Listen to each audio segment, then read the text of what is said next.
Bom dia para os alunos do 8º ano da Escola Raulino. Hoje nós vamos fazer o nosso 5º vídeo de correção, tá bom? Das atividades. Essa atividade encontra-se lá na página 94. É uma atividade pequena, são apenas 2 questões, mas aí tem alguns textos, né? E essa atividade ela vai fazer referência ao uso do discurso direto e indireto. Então, vamos lá para a questão número 1. Releia este trecho da entrevista. Até que teve um insight e alguém pensou, mas que normalidade é esta que não existe no ser humano? Letra A. O discurso direto é construído em geral com o uso de 2 pontos e travessão. Isso ocorre com a citação de fala de terceiros pelo entrevistado? Não, pessoal. Se vocês observarem, né, ele pede para explicar a sua resposta. A citação foi feita em discurso direto, porque ele pegou essa fala aqui, que seria de uma outra pessoa. Então, quando eu tenho a reescrita da fala de uma pessoa, né, nós temos o uso do discurso direto. Porém, ao invés de usar os 2 pontos, né, o travessão para indicar a fala, para usar como a fala não era do entrevistado, né, a fala não era dele, era uma fala de uma outra pessoa. Ele não cita quem, mas é uma fala de outra pessoa, porque ele diz assim, ó, e alguém pensou. Ele usa o quê? As aspas, tá bom? Então, ele usa as aspas para indicar o discurso direto, tá bom? Letra B. A conjunção mas indica oposição. Levando em conta esse uso, que outros verbos de elocução poderiam ser usados em vez de pensar, sem alterar o sentido da afirmação.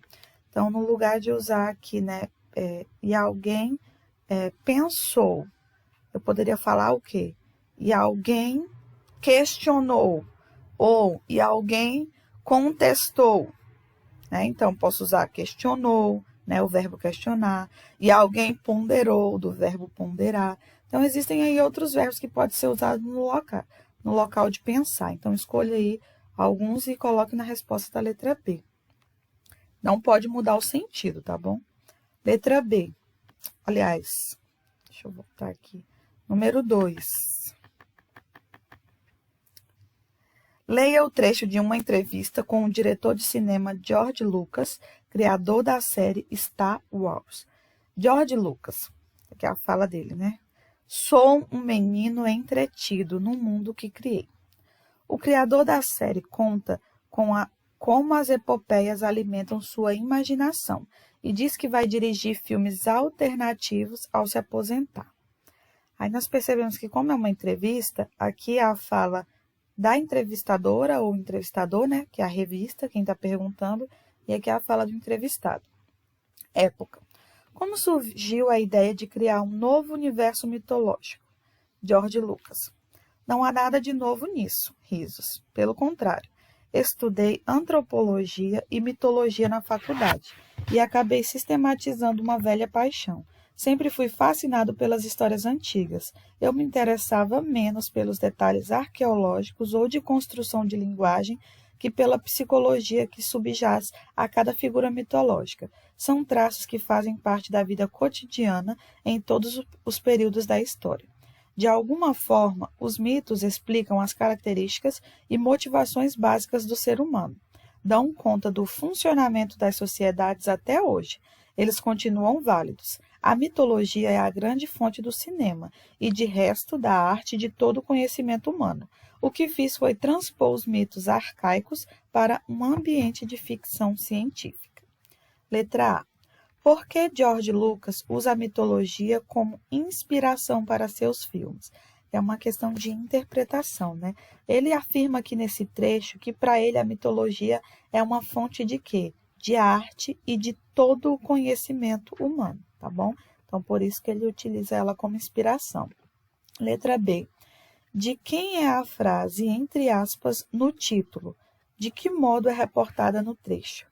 Essa frase aqui, entre aspas, é do próprio George Lucas, né? Sou um menino entretido no mundo que criei. E ela é reproduzida pelo entrevistador na versão escrita da entrevista, tá? Ela é um discurso direto, tá bom, pessoal? Porque nós temos o discurso direto quando nós reproduzimos as falas, né, dos personagens, ou no caso aí, do próprio entrevistado. Letra C. No título, o trecho Mundo que criei se refere a quê? Pessoal, esse mundo que ele criou está fazendo referência à série dele, né? Uma série muito famosa e alguns de vocês já devem até ter assistido, que é o Star Wars, tá? Ela foi criada, essa série, por esse entrevistado, George Lucas. Letra D. Quais são os verbos de elocução empregados em discurso indireto no parágrafo logo abaixo do título, né? Pessoal, os verbos de elocução é aqueles verbos que normalmente vêm antes das falas, né? Falar, dizer. Nesse texto aí nós temos o verbo contar, né? E temos o verbo dizer, tá bom? E a letra E, né? A última questão aí, tem assim: em entrevistas é comum aparecerem comentários do entrevistador entre parênteses. Releia. Não há nada de novo nisso. Risos. Pelo contrário. Com que função a palavra risos foi incluída nesse trecho? O que ela esclarece ao leitor? Pessoal, ela entrou com a função de indicar, né, que como rir não tem como ser escrito, né, se ela colocasse lá e ele riu, ia ficar estranho. Ela colocou entre aspas para que a gente, quando lesse a entrevista, percebesse que no momento daquela fala, o entrevistado, ele riu. E ela foi, o que ela esclarece ao leitor, que é um momento, é algo engraçado, né? É uma coisa que o entrevistado, ele acha engraçado. Ele riu no momento dessa fala na entrevista. Para finalizar essa atividade, nós temos essa informação aqui que é bem importante, tá?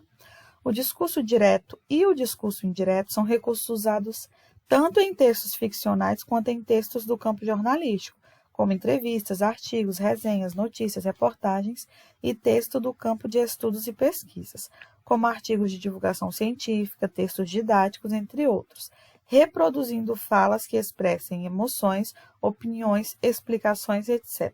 A escolha dos verbos de elocução contribui para revelar intenções, opiniões, apreciação, posição do falante em relação ao que diz, descrição de cenas e caracterização de personagens em textos narrativos, tá bom?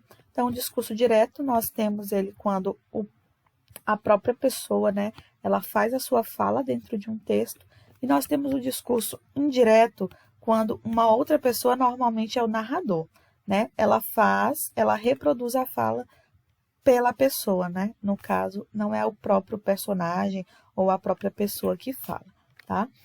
E aí nós finalizamos essa atividade. Boa atividade para vocês, boa correção e até o próximo vídeo.